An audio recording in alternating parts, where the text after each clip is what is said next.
If you're just working on just playing with your team and then kicking a ball around, it's not going to be enough.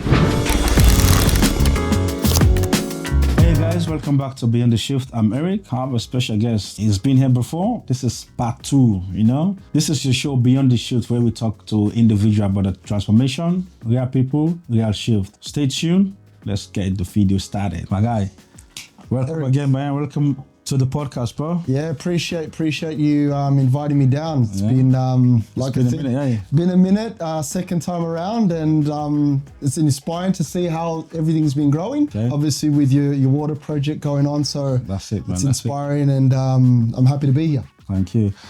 So I see you brought me a gift, bro. Hey guys, we're in the team now, bro. I've been in the team anyway. Yes, sir. So Get the coaching hat. You're in the lab right now. Yeah, I'm gonna be the assistant coach. Yes, sir. So you know what? Let's kickstart here, because I know you've been here before, but we have some new viewers, some old one. Maybe some people forgot about you. Yep. So who is my guest? What do you do? And yeah. Oh well, I'm a head coach. A lot of people call me Ibi. What I do is developing players of all levels, from kids that are 6 years old upwards, and I've been doing it for quite a while, since 2019, 2020, and just been growing ever since. And then it's been a pleasure to be a part of some different footballing journeys and taking players beyond what they believe they could do individually. So it's just been a hell of a ride, and just like to continue growing. Okay. Look, one of the reasons why I said I want to have you on,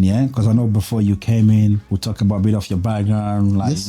Where you're from, grew up in Australia, Yeah. But what you do, like, people don't say what you do, what it takes for you to do what you do now, the coaching thing. Because some of us, like, we're not fortunate, like, to have, like, the one-on-one session. For me, I want to know, I know people out there too, they want to know, why did you stop playing soccer and decided to say, I want to be a coach? The phase of when this whole coaching thing started, this was about 2018, 2019. And this is when obviously the massive pandemic of COVID happened, and football stopped for quite a while. Football stopped, the playing in games stopped. So what happened was, mentioned it into the earlier video. So we were just going out for a run, going out for a kick. Two friends that Boba and David, and then he mentioned, you know what you should do? Put together a video, put it on Facebook. I reckon you're gonna get a lot of players. I think you're really good at this. I go, I couldn't do this. I more of laughed at that sort of suggestion. So then going further on, that's when I sort of put a session together with two of them, and then a parent came around and says, do you actually coach? I go, I'm just helping out. We're just here to stay active. I go, you look like a coach. I go, okay. And then he walked around the field and he came back again. He goes, can I bring my son? I think you do a massive job for me. You can just see how it likes. If he likes it, you can continue. If not, I go, okay. So then the next day, we went through a bit of a session of everything that I knew. So this was just right off the top of my head, plan it on paper, and then it came something that I feel like it was fun, and then I wanted to keep doing it. So that's where it sort of came about. And then I took that opportunity to keep on growing. Okay. Yeah. Do you actually try to apply for the coaching course? You have to get more knowledge, because you started you just want to do it for fun. Yeah. So do you have to require more qualification? Yeah, you do. There are all different types of qualifications. There's obviously the licenses, the C license, B license, and things like that. And then there's also different grassroots sort of courses you can do. And there are also overseas courses you can do where they've got it like a different sort of system. So I did a couple of courses in the UK online. So I did a couple of courses where it's identifying talent, scouting, things of that nature. And that's where it sort of broadened the way you see the game. So you can do those sort of courses, which gives you more of a insight of how you can see talent and identify talent and how you can develop that as well. So, but is it like a compulsory, you have to do all those qualifications before you can actually be a coach? Ideally, it's best to have qualifications behind you. Ideally, it is. In this industry, it's very important that you have your educational background on point before you're able to pass on information, especially where you've got different parents that are more in tune on how things go. So it's very important that you're able to be credible, because you've got different parents that know a lot about the game. So if they can see that you're credible, then you'll be able to expand your market, because you'll not just have kids at the beginning, but you'll also have higher level kids as well. So it's important. The reason why I say this, because some people like, okay, like, this guy, that guy in the community is a coach or there, What some of us were used to, like back in Africa, the knowledge is not there, but whoever has played soccer before you or so, he's our coach, Yeah, I get that. Then come in, put some cones there, like, you know what I mean? Yeah, no, I get that. That's definitely something that is very important to identify. To be honest with you, when you establish yourself in the market, you're going to find high-level players that know exactly what's good and what isn't good. And then you're going to have parents that can identify what they see their kids developing from. That's where you sort of fine-tune the ones that are more experienced and less experienced, or ones that don't tailor to what they're actually looking for and the ones that do. So that's where the way you conduct yourself is very important. Okay. And the way you put it all together here. Talk to me about, like, you said you have to do like some qualification or so, What was the hardest one, like, for like the story-wise, everything, What do you find challenging? I think the challenging part is obviously when you do your AFC, C license and B license. Reason being because obviously you have certain material you need to review over, and in certain ways you need to be able to construct a session in a video format and then go by the curriculum. So making sure that you are ticking all the boxes for you to pass. So that's always definitely the challenge in that aspect. Also, the challenge is being able to balance and study it while you're pretty much working. You do 9 to 5, right? Yeah, absolutely. So that's always the challenge of being able to having that time to review the material and making sure you're able to pass. Then also the ones that are courses that are online that are overseas, the challenge with that is the time differences. Sometimes the examinations at 5 a.m., 6 a.m. So that is a challenge also, but you make that sacrifice to make it work to take yourself to the next level. So how do you do the practical? So the practical is how it works. Well, that's based here when you do your C license and B license. So there's a certain date where you need to be, and then you run the courses via the video and then submit it. So that's the challenge as well, to get somebody to video it, get in a team environment to make sure everything they run, follow the instructions before you submit it, because it needs to look good before you submit it. So wow.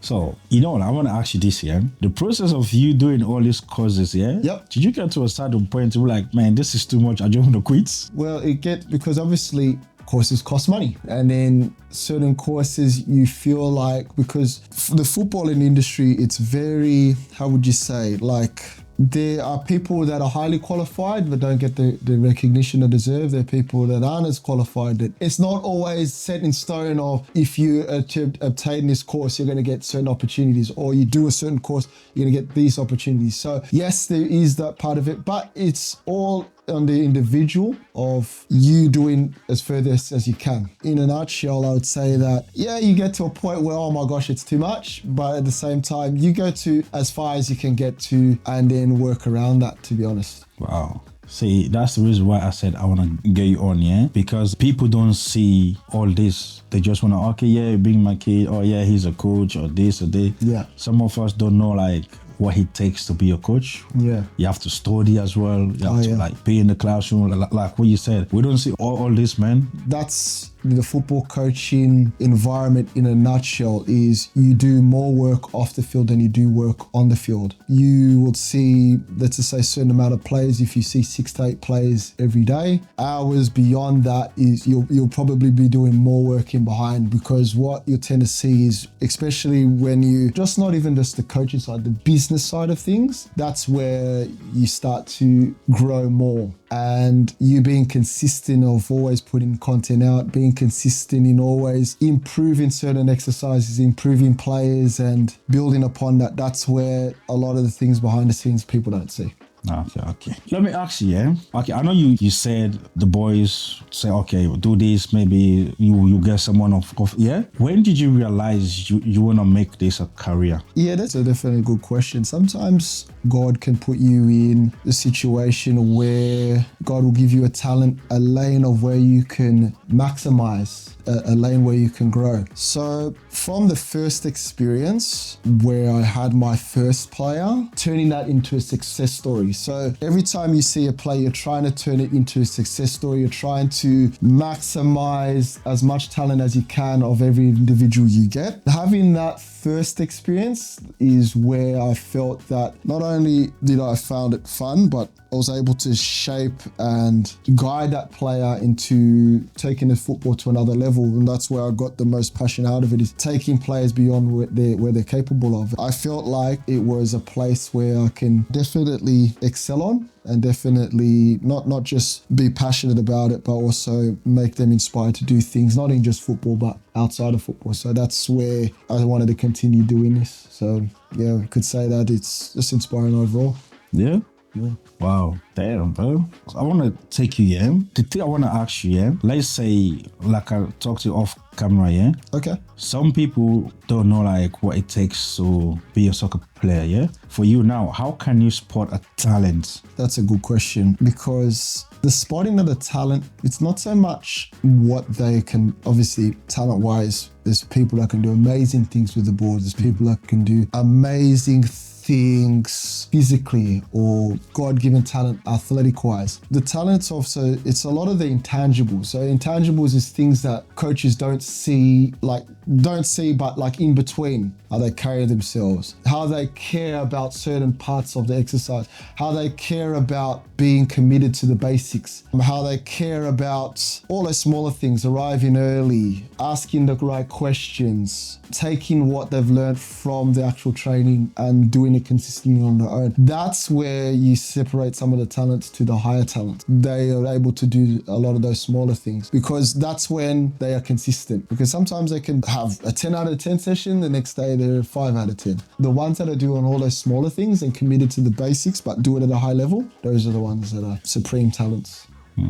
Okay, I want you to run with me your session, yeah? How is your day-to-day session looks like? Usually a day-to-day session. Mondays, I always just leave it for afternoons. Monday mornings, I just can't move my feet. What happens is on a Monday, I'll leave Monday mornings free because sometimes I'm watching the EPL the night before. So I can wake up, relax, and then I can recharge the batteries, go through inquiries and things. The sessions usually run. A lot of the players I have are long-term, so their programs are pretty much instilled in my head. So usually it would be from skill patterns and different speed and agility circuits, and then would be all of the technical exercises and then building patterns of play. So a lot of the players that the sessions are built around is what they do on the weekend. Pretty much I train them towards the tools that they need to go onto the weekend and perform. So is this for like players that play like MPL or like professionals? What you'll find is most of the players and a lot of the coaches out there would attest to you that are more of younger players. So more younger players that, yes, NPL, which is like JDL, which is from age 9 to 13, NPL U13, which is from 13 to 18 above, and then you got first grade and whatnot. In a sense, yes, they'll be prepared for what they do on the game day. Sometimes we'll discuss how their match went on the weekend, what they did well, what we could focus on, and then the session will be tailored around that. So let's say this year, you have a player. Okay. They saw your session, yeah, but they don't play for any team or anything, but they just wanna jump in, yeah. Yeah. So how do you do around it? Like, do you put them down or ask them a question like this, more information or this, or you just? So usually that would be a player that's not in season, not in a club, or trying to find a club. Some of them, they just want to stay active. Some of them, they are playing where they are, but they want to be better in their role of where they are playing. So that would be more of a general-based training session. So that would be working on the core components of building a player. Their footwork, their coordination, their balance would be a part of it. So the physical preparation, so they can meet the demands of playing. That will also prepare them for the rest of the session. Then everything from running with the ball, dribbling, passing and first touch, and ball striking and shooting. So it would be more of the basics. Around the basics is what you'll tailor a session for somebody that's not playing on the weekend. So just try to cover all the bases. Wow. Yeah, it's quite in depth. Quite in depth. A lot of detail in it. So that's where a lot of the behind the scenes stuff takes a lot of time into it. Yeah, because I keep seeing you like, you have this session, you have this, you have this. Then sometimes I'm like, I don't have time for all this, bro. Yeah, I guess that's where the commitment and the passion is of getting the time for it, pretty much. Yeah. Yeah, 100%, man. Yeah. So now let me ask you, building the player. Okay, now you talk to me about that, because some of us, just like what I said, the lazy ones, they want to like take this to the next level, So how can player develop themselves to be a professional? Oh, that's an interesting question. So it's like the way you aspire to be professional, you need to sort of work backwards. So you got to adopt the work ethic of what a professional footballer is. A professional footballer would train 5 days and a match on the weekend. So that'd roughly be 6 days active. They'd be working around 6 days. So you'd have to work backwards. So obviously for a player to do that, they'd have to be active, have football activity over 6 days. So that would be whether they're on the ball, whether they're in the gym, whether they're doing conditioning, all those things surrounding being a professional footballer. Because to be a professional footballer, it's a lifestyle now. Like I was saying to young players in the morning, if you want to be a footballer, it's a lifestyle. Yeah, oh, I'm tired. Well, this is the life of a footballer. You need to sleep right, eat right, and then train right. So you need to be doing all those small things to give yourself a chance to be a top player. If you're just working on just playing with your team and then kicking a ball around, it's not going to be enough. You need to be able to give yourself the right fuels with the nutrition. You need to be doing injury prevention and strength and conditioning to make sure that your body doesn't break down, and then you need to do all the necessary conditioning for the demands of what a professional footballer is. So that's what it's going to take for you. So everything and above. Talk to me about how can someone fail as a professional? Well, that's another interesting question. Well, you got a lot of interesting questions today, which is good. I mean, you got to be prepared. We want to know it because I want to know it, because this is what you do, because like we have young players in the community or like around here, they want to be. They see Yamil, Yamal, they see Messi, they see all this, and when I grow up, I want to be, but they don't know what it takes. There's a lot of things that go into it. There's a lot of things like those higher aspiring professional footballers in the biggest parts of the world. A lot of things have to go your way. So a lot of those ones are in the right environments at a young age. So a lot of those ones are adopting professional footballing lifestyle from 10 years, 11 years old. All they know is football. All they live and breathe is football. So if you have that sort of routine, because by the time you're 10 up until 15, 16, you've already had the necessary hours to then be part of that level. But if you're seeing you're doing it too late, it makes it very hard, because to be honest with you, it's only a small percentage that goes on to be professional footballers. And sometimes with football itself, making it is different for different individuals. Sometimes with football, playing NPL first grade and earning a certain amount is enough for people. Sometimes playing in the third or fourth division in another country and earning a full-time wage is enough for people. But that's where it gets a little bit, the message gets mixed up of what professional football is, because then people think professional footballers are the ones earning 100,000, 200,000 a week, and some people are just comfortable of just earning full-time wage. Yeah.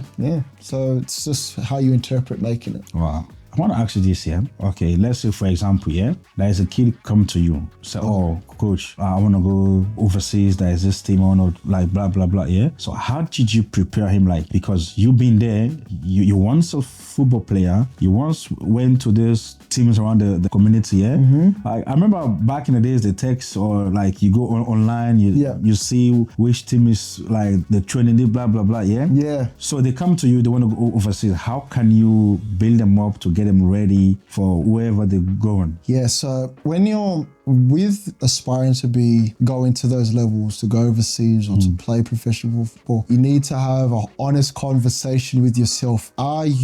Yes, you can be ready physically wise, but because the game has changed, where there's a lot of things where people look into you. Teams search who you are, they search where you've played, they search what your stats are, they search all these things. So before you can even have that chance, they need to know a lot about you. So they've looked at your video, they've looked at what you've done. That's the first question of, do you have all the statistics to prove that you're ready to go and play? Because anybody can be good. A lot of players that come in the door say, yes, I'm good.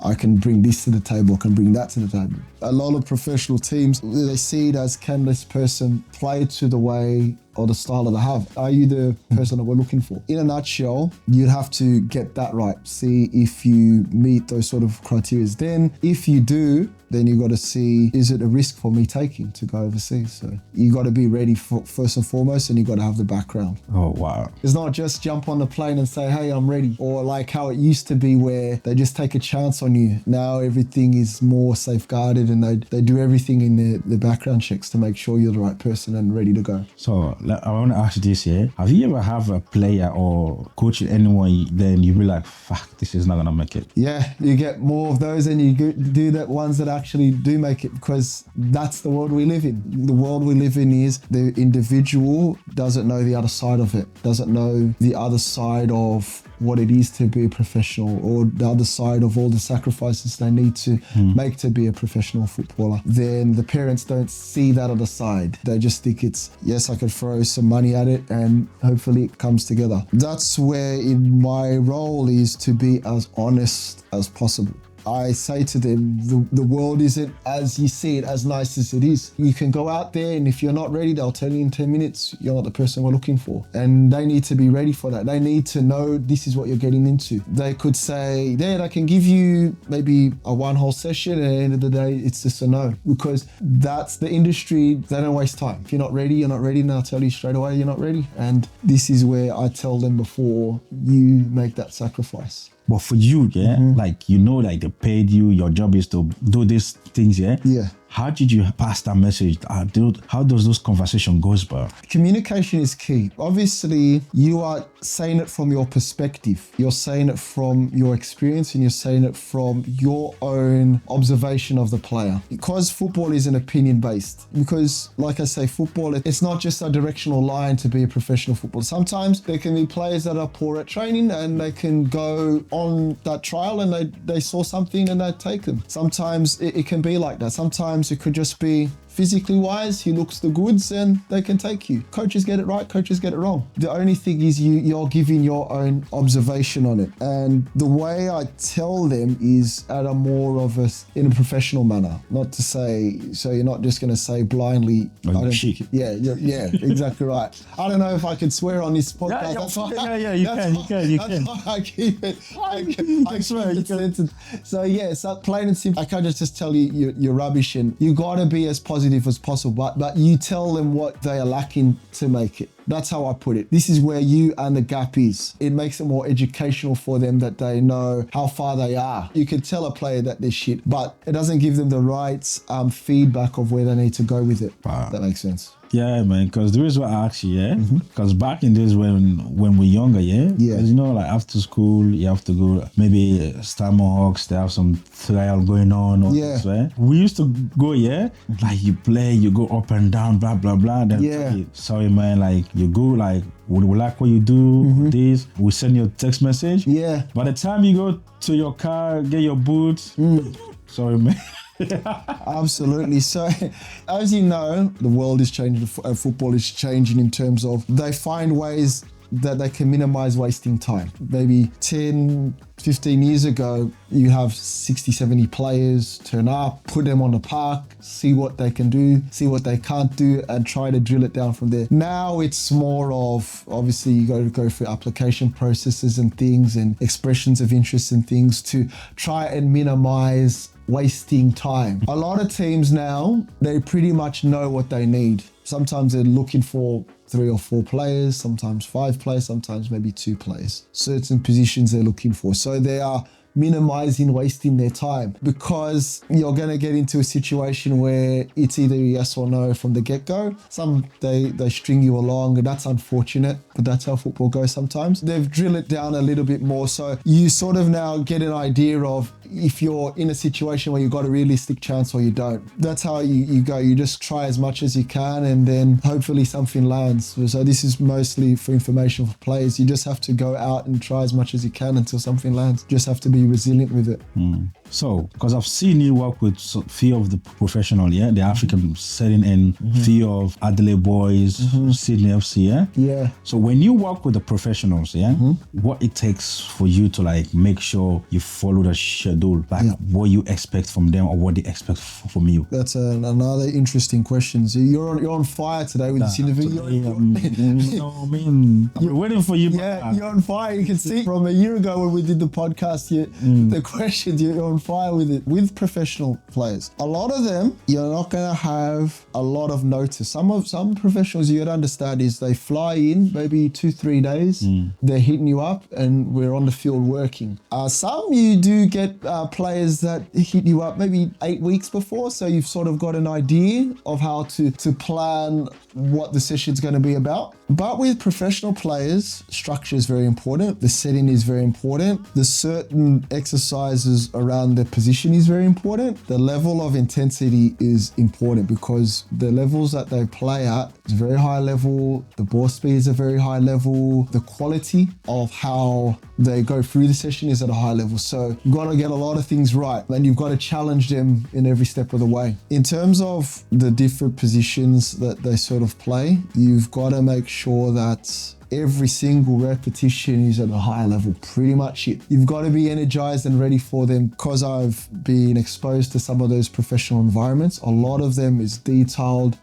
to the right amount of time that each repetition is, the amount of rest periods, the amount of certain reps they need to do. So it's not as easy as it looks. What people see is they see the Instagram reels and how it's put together looks easy. There's a lot of things that go behind it to make it the final product. So I would say that making sure that the quality is at a high level and making sure that you're working to what they need to do before they go back into off-season or pre-season, I want to ask you this, Yeah.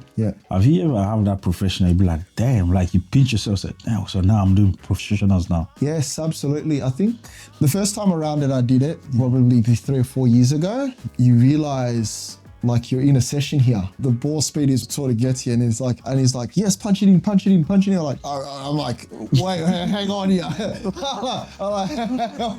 Because they play the level they are, they're always ready. And it's a different session because they get things very quickly. Usually you pinch yourself when you're in the middle of the session, because obviously you go through the activation phase and then the SAQ phase. And by the time when all the technical part, that's when it really hits you, because they play at a high level. You try to match where they need to be met, because they're in for a session and you want to make sure that they get the best out of it. So yeah. Wow. Yeah. So how do you run your own clinic camps? How do you do, like once a year or? I focus more on the mindset about mines is focusing on the individual. So the individual can be a standout on their game. And so when they go to their game and they're a standout, they're like, this player's a standout. Where's he training? And that's where it comes back from. It's more of focusing on the individual to be a standout in their competition. And then in terms of clinics, they're more of group focused ones. You focus more on the quality than the quantity. I feel that once you have different approach to it, it becomes more of a selective type of market, because what you find is with huge numbers of fantastic, but it sort of dilutes the quality because you're getting huge numbers, but it's hard to maintain the quality because you might have a higher level player and a smaller level player, and then it sort of hinders the quality of the higher level player. I try to make the quality consistent, so therefore they develop better, if that makes sense. Oh yeah, it does.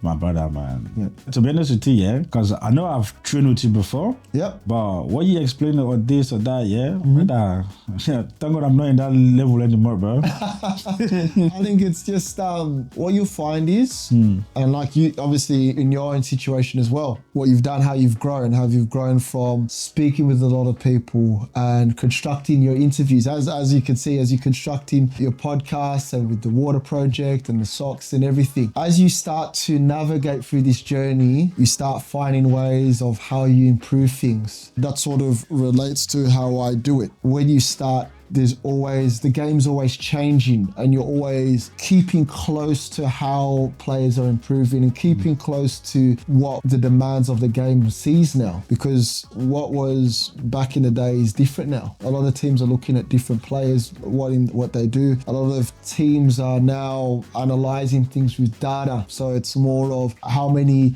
complete passes or certain things they do now, because you keep closer to the game by watching the game and watching how players are playing. That's how you develop as a coach. And then you just keep on learning from there, and then you keep on building your relationship with the players, and then you take it further from there, really. Wow.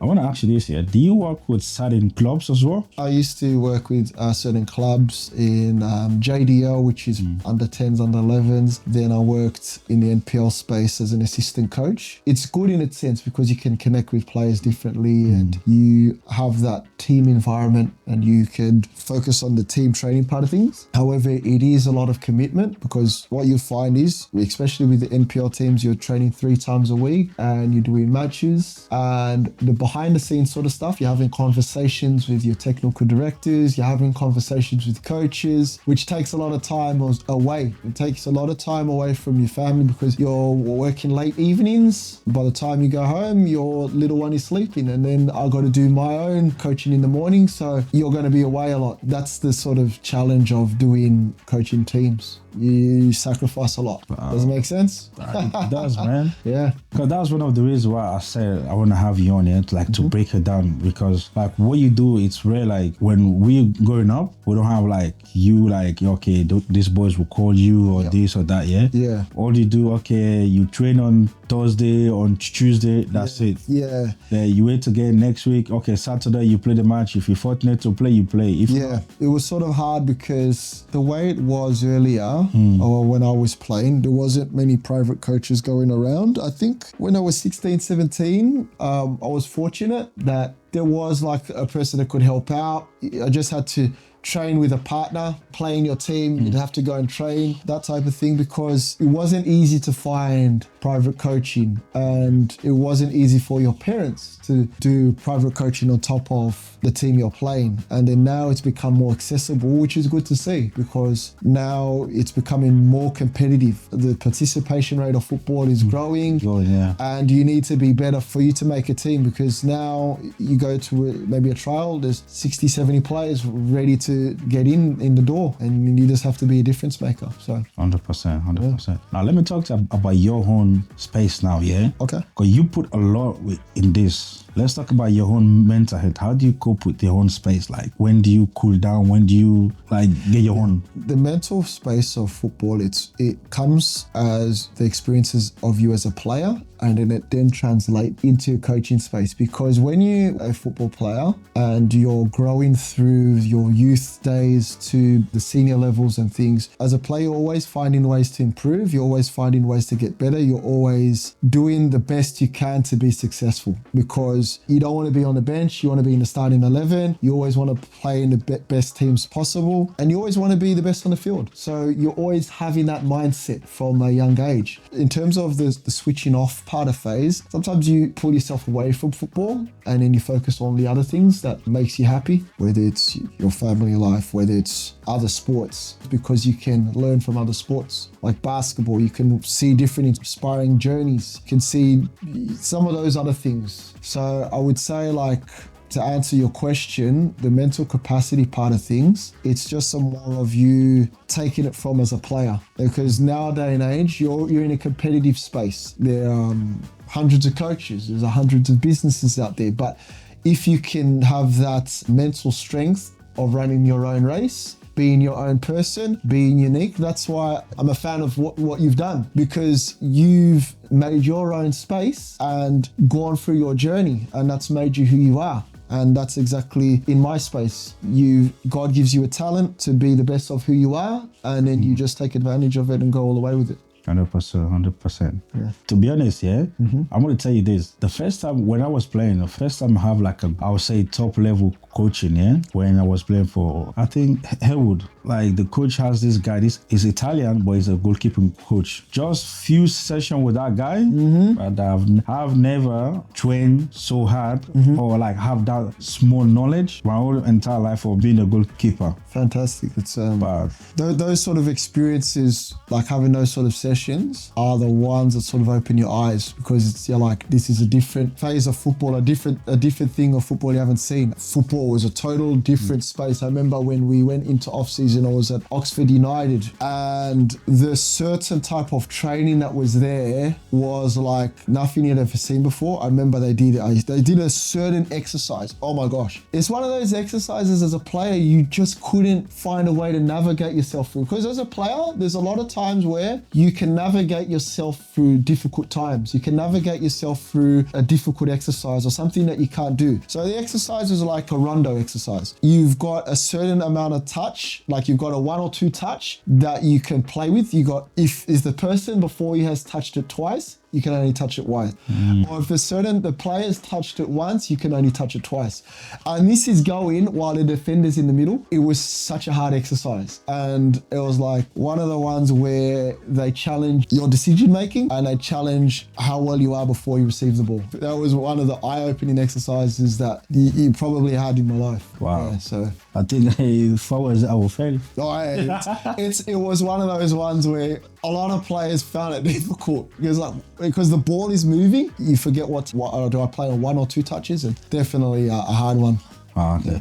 You know, you talk about you have to watch different sports to understand, then to bring it towards your own coaching thing, yeah? Yeah. So what sports particular do you watch and try to bring that level to your own coaching game? I would say basketball a lot because there were a lot of individual coaches and you got some of the best players in basketball working with individual coaches. And that's the way I see the level of detail of some of those basketball coaches is through the roof. Like the way they look at their videos, the way they look at how they play, the way they look at how defenders defend them, the way they look at their technique, the way there's certain parts of the court, how they navigate certain situations that translate from the court to the game. So all of that relates to what I do in football, because you'll see that a lot of them, they don't do anything fancy, but they do a lot of repetitive work that helps build muscle memory for that to be automatic. That will relate to what I do with younger players, especially with the basics, first touch and dribbling and those things. So they're doing that consistently, so for it to become second nature. So with basketball, the way they cover the spot is way different from the way they cover football, because you feel like you're more closer to the player, where football, there's a bit more of a gap. Some of your favorite players, you watch them, but you want to be like in their shoes, and it's sort of hard to navigate with that. But with basketball, they let you in their world a little bit more. With all your coaching experience, or like your coaching ups and downs, yeah, have you ever come to a point where you just want to pack and drop everything and say, I'm tired of this? I think the earlier stages that happens. Because in the earlier stages, you get lost in the world, especially in a challenging world that it is today. The challenging world of, because you got social media, you're in a challenging world where you see a lot of things, bigger coaching spaces, I've done a lot in the industry, and you want to be there. You want to have what they have. You want to be maybe as big as they are, or you want to achieve those bigger things. And sometimes you feel like you lose sight of where you are and where they are, and then you're like, oh, because I'm not where they are, I want to pack it up because I want to be where they are. That's what makes it challenging, because to be honest, individually, even as football coaches and players and parents, we see certain things like the kid that's in Turkey doing all the fancy stuff and dribbling all these sort of cones. Sometimes you're as a player where you're doing all this hard work and you're not where a player is. This is where you sort of need to channel your mindset of to be grateful of what you have and be thankful of how far you've come. Because to be honest, sometimes us as people, as long as you enjoying what you do, enjoying the day-to-day things that you're able to do, and as long as you are able to provide for your family, I think that is, in a nutshell, what you should be thankful for. And if the other things come about, they come about. That's how you look at it, because at the end of the day, you can only control what you control. 100%. Yeah. So what's next for Clinical Football? In terms of what's next is just keeping on building my clientele, and then keep building other coaches on board. That will be, and then starting to build collaborations and expand. And I know we talked off camera about trying to do something in Africa as well, and those sort of things, and collaborating with different coaches. These are the sort of things that is in the forefront, and working towards expanding and building my knowledge and working with different sort of players, just developing more players' journeys and taking it from there. 100%. Oh, guys, this video is brought to you by Beyond the Shift collection. So, as you guys all know, we have the socks and the water bottle. So, the socks is a comfy socks, you know, you put them on. It takes you to another journey. Every step, you change someone's life. So the socks is $20 and the water bottle is $30. Every sales we do support a water project in Africa. Check the websites www.beyondtheshift25.com.au. One thing about the water bottle, I'll show you guys. The water bottle goes a magnet where you can take your phone. If you want to watch clinical football, whenever it's doing a session, you just take the magnet off, you put it on your phone, put it there. That's where you go. You don't need to hold your phone, hands-free, in the gym or anywhere. So $30 for the bottle and $20 for the socks. Every purchase supports a water project in Africa. The website is www.beyondtheshift.com.au. Get yours, support the movement. So now, before we go here, let me ask you now. Okay. So you talk to me about what's next, yeah? Yeah. I'm gonna ask you a few questions. Okay. So it's shift or keep? I know that the last time you came, we didn't have this, yeah? So this is an upgrade. Yeah, so you've upgraded. So the question is, if you shift or you keep? Because you know the podcast is Beyond the Shift. All right. So the things that shift you. Okay. Or if you want to stay still as a coach, or if you want to go be the coach for Arsenal or Chelsea or so, whatever. Okay, yeah? okay. All right, let's see how it goes. So welcome to the shift game. So one question, social media or real life networking? Shift or keep? I think you keep. Which one you keep?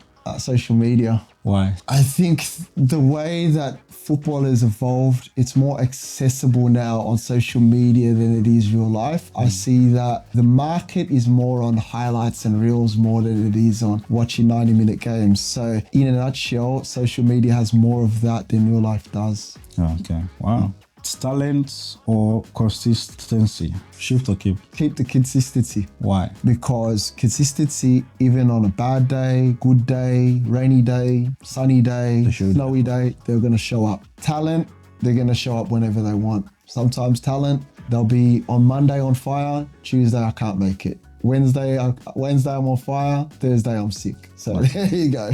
Last one. Yeah. Overnight success or long-term respect? Shift or keep? Long-term respect, keep. Why? Because football is a long-term vision. It can happen on 3 levels. If you're a parent and you have a little one, you look at it at the long-term aspect of things. Because he's bad one day, you can't give up on him, because long-term down the track, he's going to build love for the game. And then the more love that he'll build for the game, the more he'll be drawn to a magnet to improve. And in the long-term consistency, they're going to do everything it takes until they get to the end goal. So no matter what happens in the roller coaster towards the end, they're always going to be there. So I'd say the long term. 100%. So now before you go, yeah, what message do you have for the families or the younger bowlers or professionals or whoever want to jump online, whoever want to take their game to the next level? What message do you have for them, where they can find you as well? You can find me on all platforms, clinical.football. I'm on Instagram, and Facebook is where I do a lot of my consistent content. YouTube, TikTok and all those things. I haven't done as much as YouTube as I have, but yeah, we'll get there. It gets overwhelming trying to do everything, but we'll get there. Yeah. But for young bowlers, the biggest message is run your own race. Focus on just getting better every day. Be consistent on being every day, because it's only you against yourself. Messages for parents is always invest as best as you can. If they have a passion for it, be the biggest fan and follow through their talent. As long as you follow through their talent and they've done everything they can even transfer that journey to their life skills and be successful in other parts of life. 100%. My guy. Thanks for dropping by, man. You're on fire today. Appreciate you, bro. 10 out of 10. 10 out of 10. I appreciate you. Thanks for the good work you're doing for the community, for the young bowlers and professionals as well. Keep doing your game, bro. I wish you could have started when I was playing back in the days, bro. Yeah, no, hey. It is what it is. Absolutely. You never know. You can bring your son around and I'll be happy to take him to the next level. Soon. Guys, that's where you have it. You know the channel, Beyond the Shift, where we talk to individual about the transformation. Real people, real shift. Support the channel, like the video, subscribe to the channel. Help us to change lives. The water bottle, the socks. So www.beyondtheshift.com.au. That's where you can find us. You know what I mean? Until next time, I'm Eric. Peace out. Peace.